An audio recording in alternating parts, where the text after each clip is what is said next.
I realize this is a big claim, that platforms threaten democracy. So I want to spend some time outlining exactly what I mean by that. Since the election, the term fake news has become pretty much everything and nothing. But I want to suggest that it's important not because of the 2016 election, but because it reveals two structural problems in our digital infrastructure: the surveillance economy and the growing role of artificial intelligence. Let me talk a bit about both of those. First, the problem of fake news, misinformation, disinformation, or automated propaganda, it has many names and nuances, is at its core a product of the way our attention is surveyed and the way data about us is monetized. Broadcast media once had a near monopoly on the access to large audiences. If an advertiser wanted to reach a particular demographic, they would purchase ad space on a publisher that claimed to reach that group. Advertising technologies, or what's called ad tech, has upended this model. Data brokers and platforms use vast sources of data about our behavior to build highly specific and detailed profiles of each of their users. These data are collected from our online activity, our call records, our movement, our application data, even the rhythm of the typing of our keyboard. The Internet of Things has bridged the gap to our offline lives, listening and watching us in our homes. These data are then sold as commodities and are used to infer our moods, desires, and our fears. This allows platforms to serve far better and more relevant ads to us, which is why ads, when you search something, sort of follow you around the internet. But its reach, I think, is far more invasive. Facebook has told advertisers that it can identify when a teenager feels insecure, worthless, and when they're in need of a confidence boost. As Zeynep Tufekci, one of the most thoughtful scholars studying this topic, recently observed, and I quote, "Think Huxley, not Orwell. 21st century surveillance and manipulation is new, individualized, and plays on our social needs," unquote. So if Orwell's 1984 depicted obedience through force by a heavily centralized state, Huxley's Brave New World foretold a population entertained into obedience through their infinite appetite for distractions. People, as Huxley said, taught to love their servitude. He could not have dreamed of the world, I think, that we have built, one where we trade personal data about all aspects of our digital and physical behavior for free use of Gmail, Facebook's news feed, and Instagram. One where we let Amazon Echo, Google Home, and Apple Siri into our living rooms to passively monitor our lives. One where these same companies then use these data to redesign our cities, build out our transportation systems, and make our schools more efficient. Samsung even puts a warning in the instructions of their smart TV not to talk about criminal activity in their proximity. And we buy these things. We bring them into our homes. Crazy. This model has, of course, killed the revenue model for news, to bring us back to journalism. Almost all new digital ads last year went to Google or Facebook. And it is immensely profitable. You can't underscore this enough. Facebook's annual revenue, nearly all of which comes from online ads, has more than tripled in the past 4 years to $27.6 billion in 2016. But it's also incentivized the spread of low over high quality content and unleashed a market for surveillance, where data about our lives enables anyone to buy access to any audience for any reason. The ultimate promise of this model, of course, of commercial surveillance is that media can serve as a tool of persuasion, that it can change our behavior. And it can. It's immensely powerful for this. In one internal Facebook experiment conducted on 61 million users, about 340,000 extra people turned out to vote because of a single election day message highlighting their friends who had voted. The power this demonstrates is really profound, and it's used to sell the power of Facebook. Facebook promotes this capability to influence behavior. But the potential for abuse when this capability is offered to anyone with a message to peddle is, I think, simply breathtaking. This system was, of course, not built overnight, nor is it predetermined. As I've been saying, and we'll talk about again, it was designed.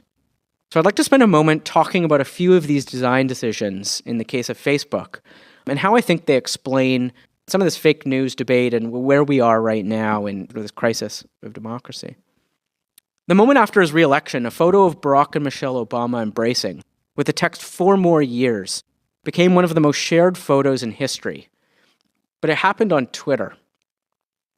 At the time, Facebook was largely used for sharing information about family and friends. a weekly or daily click, not the hour or minute-by-minute engagement that is needed to compete in this platform economy. Over the next 4 years, though, this would change. First, Facebook tried to make their content more shareable. 8 days after the Obama photo, Facebook launched the equivalent of a retweet, their share function. This was followed by hashtags and then, to significant consequence, trending topics, a new space in the corner of the homepage for stories getting attention across the platform, not just in one's own social feed. Content could now go viral on Facebook. Second, they sought to optimize mobile ads by putting them directly in the newsfeed itself, the column of the site that had previously been reserved for content from one's friends. This had the effect of making paid content social. It could be liked, shared, and commented on, and therefore could spread organically. The effect was really powerful. Newsfeed ads had 21 times higher click-through rates than Facebook's sidebar ads. Third, in consultation with journalists, Facebook created something called instant articles, a tool allowing publishers, such as the New York Times, to distribute content directly inside the platform, getting faster load times, greater reach, and a cut of the ad revenue, the ads that Facebook sold against that content. Did traditional media make a mistake when they became so heavily dependent upon Facebook, upon Twitter, or is that just inevitable? I think many traditional media organizations have for over a decade faced an existential threat. And they are trying everything they can and experimenting in as many ways as possible to replace these declining revenues and to continue to have relevance in our civic discourse. And it looked like, and it still is in many ways, that relevance can be found on these platforms. But in so doing, they gave up many of the things that were unique to them. And I'm not sure how they get those back. Like what? I think the ability to do the type of journalism that they intrinsically think is important is also being diminished. It is very difficult for these journalistic institutions to hold what is now the biggest power structure in our society, these platform companies, accountable because they are embedded within them. And that has led to the type of journalism we've seen around these companies, or the lack of journalism we've seen around these companies. I think it changes how they report on and hold governments accountable, who are deeply engaged with these platforms, who use these platforms for their own advertising, for their own governance, to implement their own agendas. It's been very difficult for journalism to hold that accountable, right? So I think there's some real things they've lost in their place in society. The Instant Articles tool worked so well for Facebook that they then opened it up to anyone, not just the reputable publishers that had been given it to begin with. Marketers, content producers, and political campaigns around the world. What's more, it all now looked like journalism. A fourth change was brought about by a controversy. On May 9th, 2016, so in the lead up to the summer before the US election, a leading tech site, Gizmodo, revealed that Facebook's trending topics were actively curated by people who suppressed conservative views.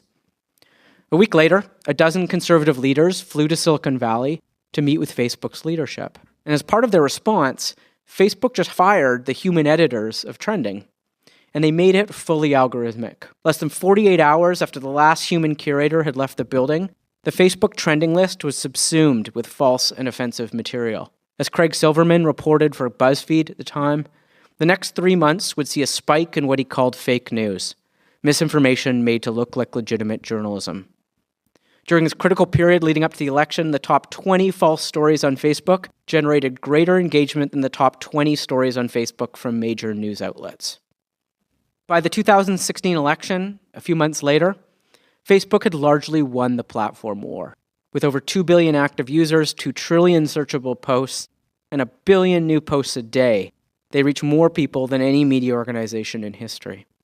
They largely control the distribution, the monetization, and the audience for journalism. They had become the infrastructure, ultimately, for the free press. But to get there from that moment of concern in 2012 about that Twitter photo also meant making key design changes to the platform that created the ideal conditions for fake news. New tools created the potential for virality. Tools such as Instant Articles legitimized Facebook for news and then allowed any content to look like journalism. Ads were embedded directly into our news feeds, disguised as content shared by our friends and family, and getting rid of humans allowed an algorithm to run wild.